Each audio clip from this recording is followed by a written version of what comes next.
दीक्षा नमः गुरु ब्रह्मा गुरु विष्णु गुरुदेवो महेश्वरः गुरु साक्षात् परब्रह्म तस्मै श्री गुरुवे नमः वक्रतुण्ड महाकाय सूर्यकोटि समप्रभं कुरु मे देवा सर्वकार्येषु सर्वदा सर्वमङ्गलमाङ्गल्ये शिवे सर्वार्थसाधिके शरण्ये त्र्यम्बके देवी नारायणी नमोस्तुते सदा देवताभ्यो नमः।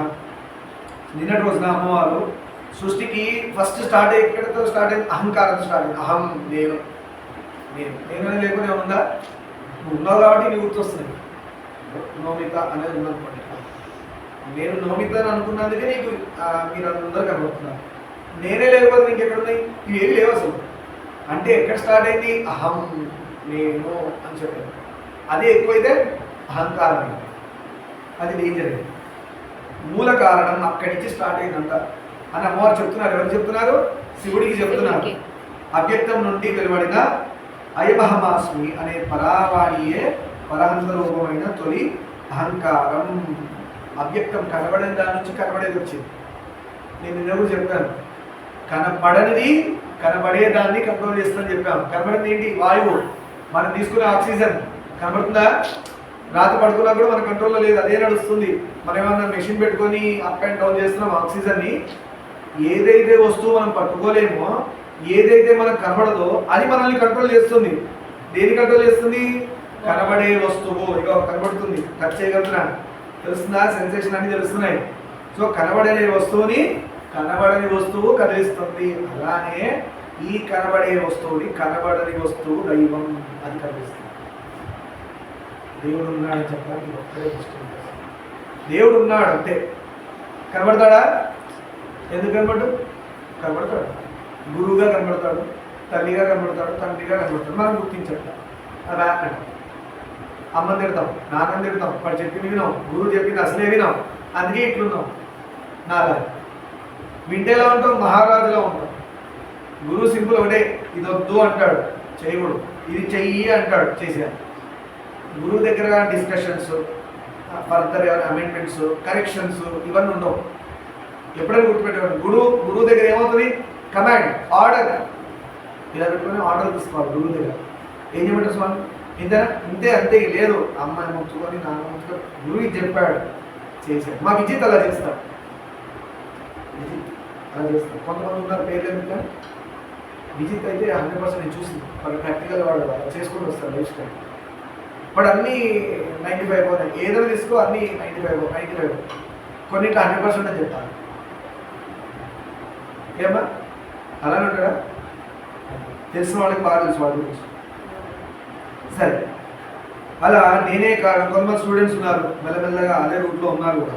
నేనే కారణం కనుక ఇతర పదార్థ జాతంలాగానే అది కూడా సత్వరజస్తమో గుణాత్మకే. ఈ 3 గుణాలు, మరి 3 గుణాలు ఉన్నాయి. సత్వగుణం, రజోగుణం, తమోగుణం. సత్వగుణం అంటే దేవుడితో.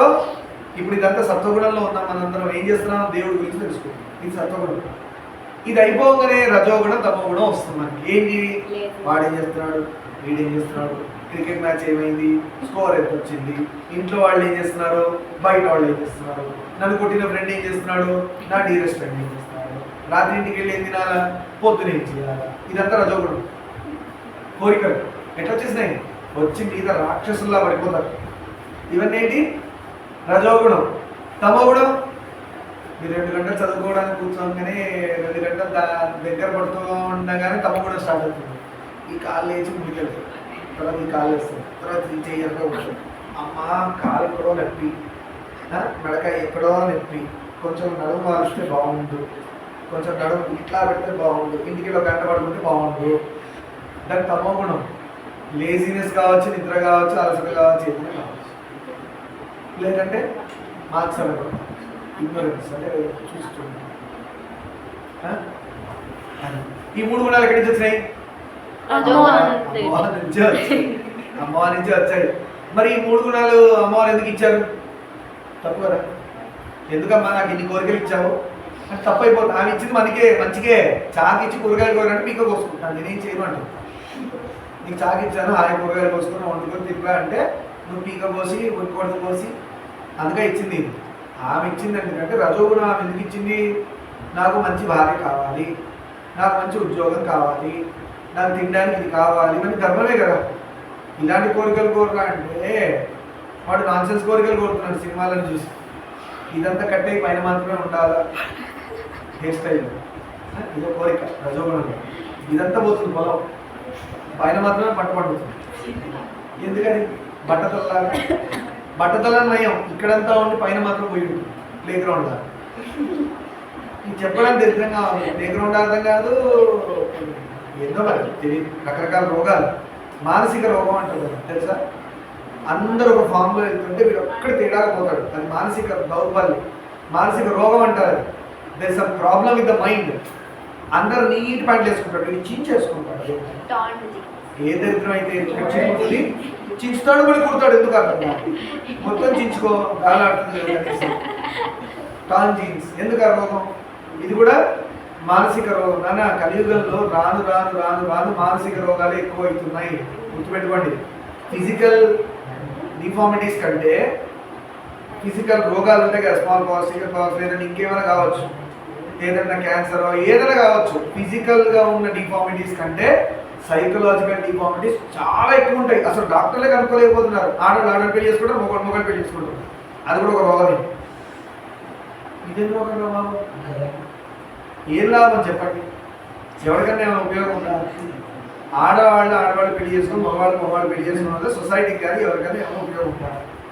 ఈ మాట అన్నాను అనుకో, నిజంగా మగవాడు ఆడవాళ్ళు పెళ్లి చేసుకుని ఏమైనా ఉపయోగం ఉందా అంటే నేనేం చెప్పాను. దండం తల్లి అన్నారు.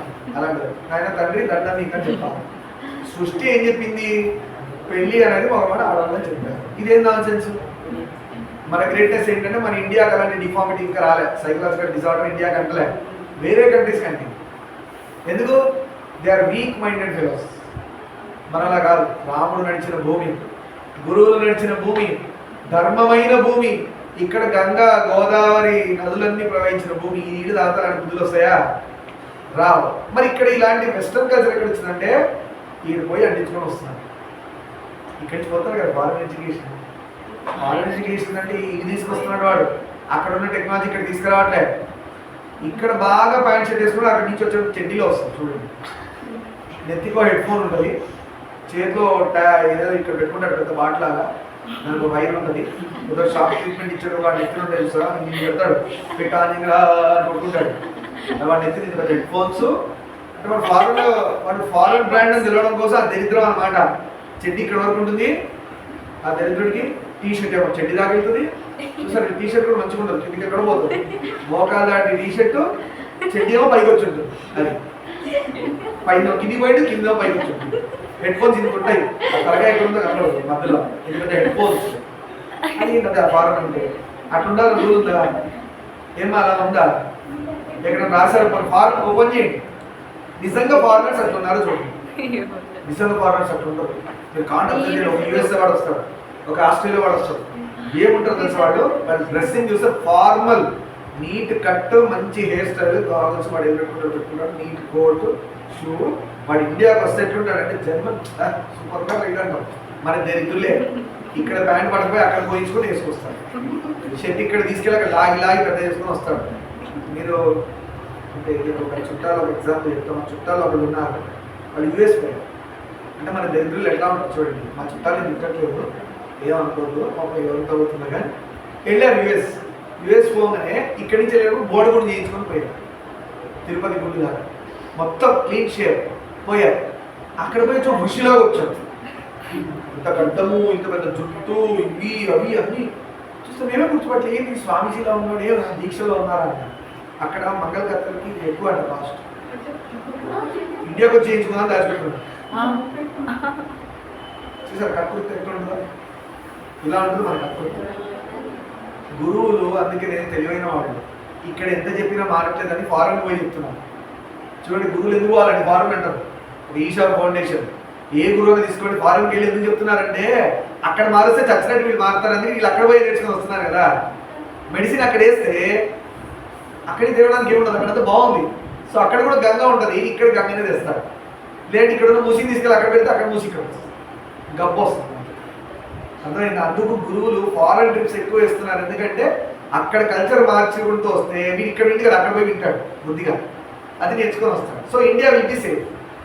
ఇండియాలో చెప్తామంటే నాకు అన్నీ తెలుసు, నాకు రామాయణం తెలుసు, భాగవతం తెలుసు, భారతం తెలుసు, ముందేం చెప్పేది అంటారు గురువునే.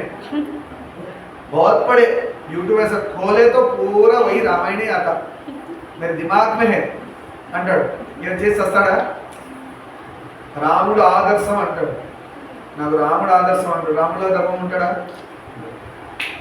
రాముడిలాగా ఆర్మీ సోల్జర్ వారియర్గా పోయి ఏమైనా గాడ్ చేస్తాడా? చేయడు. ఏం చేస్తాడంటే బండి వేసుకుని రోడ్డు మీద పొల్యూషన్ చేస్తాడు. జై శ్రీరామ్ అందుకు పనికొస్తున్నారు భద్రంకల్లో స్టూడెంట్స్ కావచ్చు, లేదంటే రాముడి పేరు చెప్పు తిరిగేవాడు కావచ్చు. ఇదే అడిగింది. నిజంగా మొన్న హిందూ అటాక్ అయింది, అవునా? జమ్మూ అండ్ కాశ్మీర్ హిందూ అటాక్ అయింది. ఏం చేయాలి అక్కడ? హనుమాన్ చాలీసా పారాయణం చేయాలి. అసలు పోయి ఎక్కడ తిరిగిందో అక్కడ ఎంతమందితో లక్షల మంది పోయి కూర్చొని పారాయణం చేయాలి. పాకిస్తాన్కి వినబడాలి సౌండ్, అర్థమైందా? ఇది చేయాలా? లేదంటే అక్కడ కూడా పక్కన వెళ్ళి వేసి చేస్తాం, మరొక సౌండ్ చేసేది ఏమన్నా పోగొదు లేదు పోయి. ఇదా అడిగింది. నిజంగా యూత్ ఏం చేయాలంటే రామాయణం పారాయణం ప్రతి ఇంట్లో జరిగేటట్టుగా చూసుకోవాలి. ఫస్ట్ పార్టీ ఎవరైతే నేను భజరంగల్ మనిషి అనుకుంటున్నాడో, ఎవరైతే హనుమంతుడి భక్తులు ఉన్నారో, రాముడి పేరు చెప్పుకొని ఇన్ని గోళాలు బయట చేస్తున్నారో, వాడి ఇంట్లో ఫస్ట్ వాడు రామాయణం చదివాడో చూసుకోవాలా. వాడు ప్రతి ఇంట్లో రామాయణం చదువుతున్నారో లేదో చూసుకోవాలి. రామాయణం ఏ ఇంట్లో చదువుతారో, ఏ ఇంట్లో రాముడి పాట వినబడుతూ ఉంటుందో ఆ ఇల్లు ధర్మమే.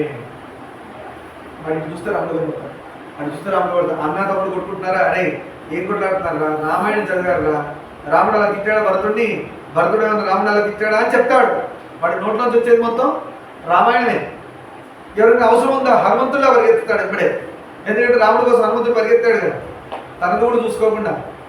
అందుకు రామాయణం చదవాలి.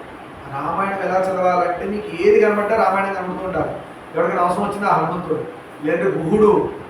ఎలా ఉండద్దు? రావణాసురమ్మో వేరే అమ్మాయిని చూసారా రావణాసురులాగా అయిపోతావు. నో, రాముడు వచ్చి దండిస్తాడు, లేదంటే హనుమంతుడు దండిస్తాడు. రావణాసురులాగా వేరే అమ్మాయిని చూడు, తప్పైపోతుంది అని రామాయణం వస్తుంది మళ్ళీ ముందుకి. ఎలా ఉండాలి ఫ్రెండ్షిప్? రామసుగ్రీవుడిలా ఉన్నారు ఫ్రెండ్షిప్. ఎలా ఉన్నారు? నీకోసం నా ప్రాణం ఇచ్చేస్తే నాకోసం. ఈ డైలాగులు కాదన్నా వాడు నిజంగా ఇచ్చేవాడు. మరి ఇవాళ ఎట్లా ఉన్నారు ఫ్రెండ్స్? ఎలా ఉన్నారు అన్న ఫ్రెండ్స్? ఫస్ట్ మనల్ని ఉంచుతారు, మనం ఉంచేస్తారు. పైసల కోసం దోస్తు మనల్ని ఉంచుతారు. వాడు మాత్రం మనడు. వాడు ఏమంటాడు? నువ్వు దిగురా, లోతే లేదు నువ్వు దిగురా అంటాడు. వాడు బయట నుంచి చప్పట్లు కొడతాడు, నువ్వు చచ్చిపోయాడు. అందుకు మనకు వస్తాడు. వాడు ఇంకేం చెప్తాడు? వాడు చెప్పాను దిగద్దు, వాడే దిగాడు. దిగమని చెప్పేది వాడే. ఎలాంటి ఫ్రెండ్స్ ఉండకూడదు అంటే రావణాసుడికి అకంపనుడు లాంటి వాడు ఉండకూడదు. అకంపనుడు వల్ల రావణాసుడు అట్లే పనికిరాని సలహా ఇచ్చాడు. సీత పట్టుకొచ్చేది ఏమైంది? మొత్తం ఒక్క అకంపురుడు ఇచ్చిన ఐడియా వల్ల రావణాసుడు మొత్తం రాజ్యం కొడుకులు అందరూ పోయారు. అలా పెట్టుకో. సరే మనం పురాణాలకు వచ్చేద్దాం. రామాయణం ఇంట్లో చదువుకోండి, బుక్ లేని వాళ్ళు కొనుక్కోండి. దానికి సంబంధించిన అడిగి నేను చెప్తాను ఎలా చేసుకోవాలి. అది భజరంగల్ వాడు రామాయణం ద్వారా గురించి ప్రచారం చెయ్యాలి. సౌండ్ పొల్యూషన్ చేస్తే ఇవ్వాలి. జై శ్రీరామ్ అంటే ఆ పొల్యూషన్ మంచిదే. ఈ బండ్లు వాయు కాలుష్యం అని తగ్గించండి. సరే, అలా అమ్మవారు మహాతత్వము, ఆ అహంకారం అనుకున్నది ఫస్ట్ నేను అనుకున్నది దాని నుంచి ఒక మహాతత్వం వెలువడింది. గొప్ప అయిన శక్తి తత్వం వచ్చింది. దాని నుంచి మళ్ళీ పంచతన్మాత్రలు, వాటి నుండి పంచమహాభూతాలు. పంచభూతాలు అంటే ఏమేంటి? వాయు, అగ్ని, వాటర్, స్కై, భూమి. భూమి అవునా? ఈ 5 వచ్చాయి. మన శరీరం ఎంత ఫామ్ అయింది? మట్టి. ఈ 5తోనే ఫామ్. ఇప్పుడు చూడడానికి ఇంత బ్యూటిఫుల్ గా మనం అందరం ఉన్నాం కదా. అంటే ఏంటి? ఈ వాటరే మన స్కిన్ లో, ఇదే ఫైర్ మన బాడీలో ఉంది, ఇదే స్కైకి తత్వం మన బాడీలో ఉంది, ఇదే భూమి తత్వం మనలో ఉంది, ఇదే ఇవన్నీతోనే సరే. సరే, కర్మేంద్రియ పంచకం. కర్మేంద్రియాలంటే కళ్ళు, మన బాడీ పనిచేసే ఇంద్రియాలు. జ్ఞానేంద్రియాలు బుద్ధి, మహాభూత పంచకం మనస్సు, షోడశాత్మకమైన ఈ గణం కార్యము కారణం కూడా నై పరిణితి చెందుతూ ఉంటుంది. అది ఆది పురుషుడు మాత్రం ఈ భయం కాదు. ఆది పురుషుడు అని ఇందాక చెప్పుకుంటాం కదా, ప్రభాస్ కాకపోయి ఆది పురుషుడు అంటే ప్రభాస్ అనుకోలేదు. ఆది పురుషుడు అంటే ప్రకృతి కాని పురుషుడు, ఒకే ఒక మహా పురుషుడు అని చెప్పేది ఒకటే ఆది పురుషుడు. ఆయనే పురుషోత్తముడు అంటారు. ప్రకృతి పురుషుడు అని ఇద్దరు ఉండేవాడు. ఉండేవాళ్ళు కదా, ఉంటారు. వాళ్ళ నుంచి ఇవన్నీ వచ్చాయి మనం చూసేది. ఈ దేవుళ్ళు శివుడు, బ్రహ్మ, విష్ణువు, మగ అవతారంలో ఉన్న దేవుళ్ళు అందరూ మగవాళ్ళుగా రూపంలో ఉన్నవాళ్ళు అందరూ వచ్చింది పురుషుడి నుంచి. ప్రకృతి నుంచి ఈ అమ్మవారు అందరూ వచ్చారు. నిజంగా చెప్పాలంటే ప్రకృతి నుంచే ఈ వీళ్ళందరూ కూడా వచ్చారని చెప్పచ్చు. శివుడు హనుమంతుడు అందరూ కూడా కనబడేదంతా ప్రకృతి నుంచి వచ్చింది.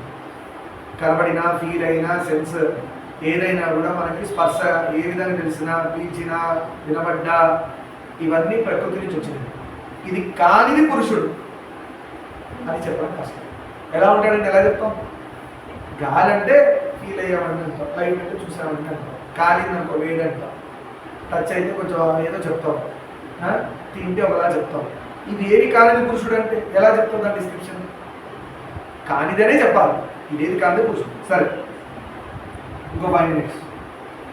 ఈశ్వర శివుడితో అంటుంది అమ్మవారు, అమ్మవారిలోంచి పుట్టాడు కదా శివుడు. ఈ సర్వము ఇలా సముద్భుతమైంది, ఇలా అంతా పుట్టేసింది ఆయన నాలోంచే అంటున్నారు అమ్మవారు. అంటే అమ్మవారు కానీ ఏమీ లేదు, అంతా అమ్మవారి నుంచి పుట్టారు. ఆఖరికి బ్రహ్మ విష్ణు మహేశ్వరులు కూడా అమ్మవారిలోంచే పుట్టారు. ఆవిడే ప్రకృతి. నేను ఇదంతా చాలా సంగ్రహంగా చెప్పాను, చాలా సింపుల్గా ఈజీగా చిన్నగా చెప్పిందంట అమ్మవారు. ఇంత నిజంగా లెండిగా చెప్తే ఏమవుతుందో మనకు కొన్ని జన్మలు వచ్చేస్తాయి. ఈ జన్మ పోయి ఇంకో జన్మ వచ్చేస్తాం అమ్మవారు లెండిగా చెప్తే. అంటే అంత ఉంది అమ్మవారి గురించి చెప్పాలంటే. ఇక మీరు మీ నివాసాలకు విమానం మీద వెళ్ళి మీ విధులు నిర్వహించండి. అమ్మవారు ఏం చేస్తే ఆర్డర్ ఇచ్చింది, బ్రహ్మని బ్రహ్మలోకం పో, విష్ణువుని విష్ణులోకానికి వెళ్ళు, శివుడిని శైవలోకానికి వెళ్ళి కైలాసానికి వెళ్ళి మీ పనులు చేయండి అని చెప్పారు. ఏం పనులు చెప్పారు అమ్మవారు వాళ్ళకి? బ్రహ్మకు సృష్టి, విష్ణువుకి కంట్రోల్ స్థితి, శివుడికి లయ. ఈ 3 పనులు చేయడం స్టార్ట్ చేయండి అని చెప్పారు. కానీ మీ విధులు మీరు నిర్వహించండి. విషమ స్థితి సంభవించినప్పుడు నన్ను స్మరించండి. మీకు ఏమైనా కష్టాలు వచ్చినాయనుకోండి, శివుడి మీద ఎవరో రాక్షసుడు వచ్చాడు, విష్ణు మీద ఎవరో రాక్షసుడు వచ్చాడు, ఉంటారు. శివుడు చంపలేని రాక్షసులు కూడా ఉన్నారు.